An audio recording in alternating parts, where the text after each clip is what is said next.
sa atong tikon nga MC, Madam, sa ato ang Director, Board of Trustees of this foundation, o sa ato ang mga teachers, staff, visitors, friends, parents, na naadinhi karon mga kabataan, mayong gabi kaninyong tanan.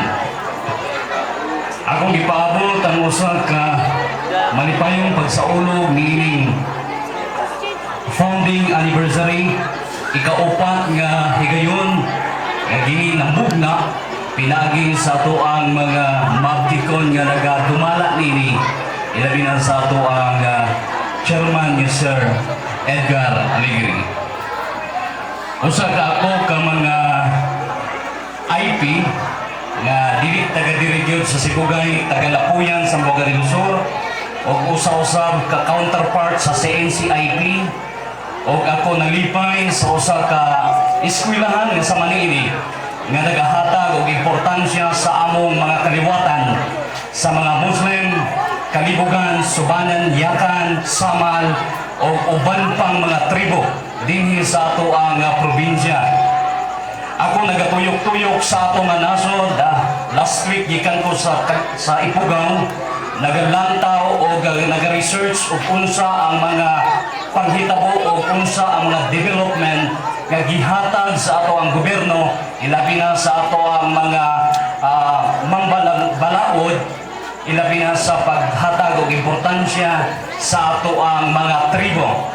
Well, in fact, subok kayo pamalandungon nga sa ubang mga lugar susama sa Bukidnon nga naay mga panghasi, no? Nagihatag, gihibok alang sa mga tribo o dili kanimaayo.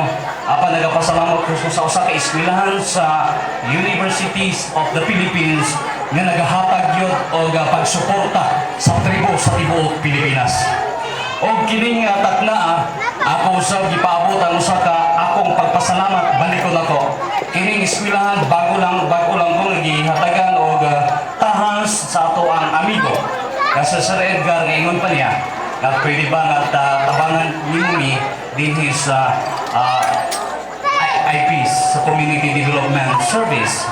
O akong gigaingon, dako kay kong pagpasalamat nga usa ko kabahin niining ato nga eskwelahan, o ako paningkamutan nga nato ang mga tribo sa tibuok Sibugay matagaan nato sakto nga importansya kay kini sila kauban man nato sa paglambo. O kini eskwelahan na himong kabahin niini, ilabi na kaninyong tanan nga nagahatag og scholarship sama kaniadto nga gihatag o karon nga gihatag o matud akong gipakailam sa atong kaigsuonan nga mga tribo nga usa ka eskwelahan nga nagahatag og importansya mao lamang kining gate. Busa akong gipasalamatan og angay natong palakpakan kining usa ka eskwelahan, usa ka foundation nga nagahatag og importansya niini. Og ako nagpasalamat kay Sir Aligre og nasayod ko nga dili lamang kini ang usa ka foundation nga mahitabo kun dili sa umabot pa. Subo lang pamalandungan nga wala kami karon dinhi labi na sa ato ang mga tribo. Kay tungod lagi kagahapon gipahigayon ang usa ka gitawag na mo nga assemblea dito sa Imilda nga gipahigayon nga paghiusa sa tibuok probinsya.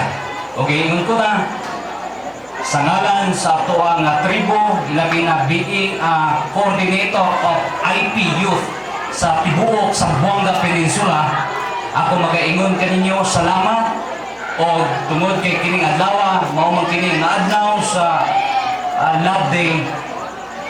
Tungod ko nga matapos sa akong istorya moingon ako nahigugma kaninyo o dinhi sa atong eskwelahan. God bless us all. Mayong gabi.